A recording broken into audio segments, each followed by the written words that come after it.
Здравейте! Безкрайно съм възмутен от държанието на Общинския съвет във Варна,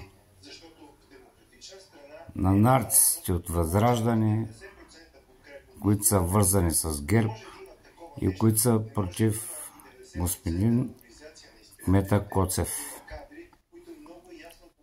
Човека се старае постоянно да направи добри неща за града и да помогне на гражданите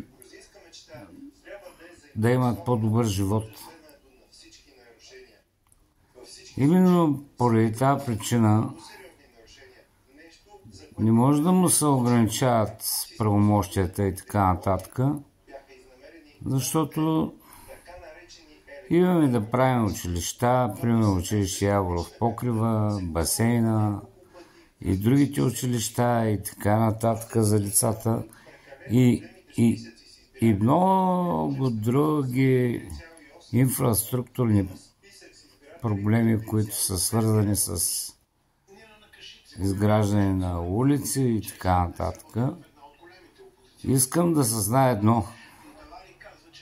Човека не може да огрее навсякъде за един ден.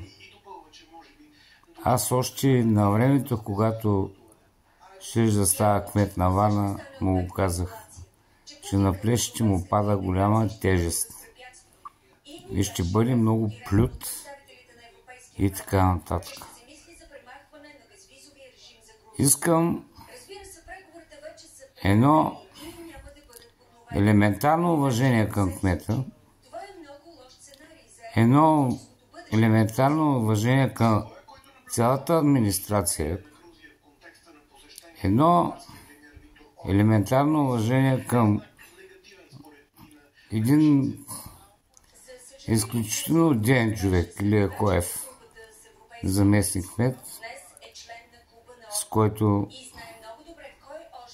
така ходим, правим инспекции и се разбираме.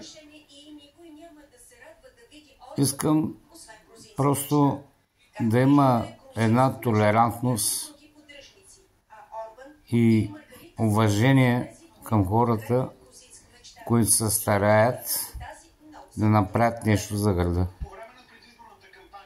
Това не е като Кирч, който сложи плочки за баня на центъра на Варна и така нататък, да не говоря за другите.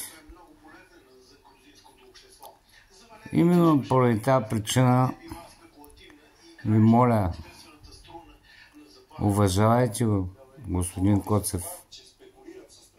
Той работи за вас.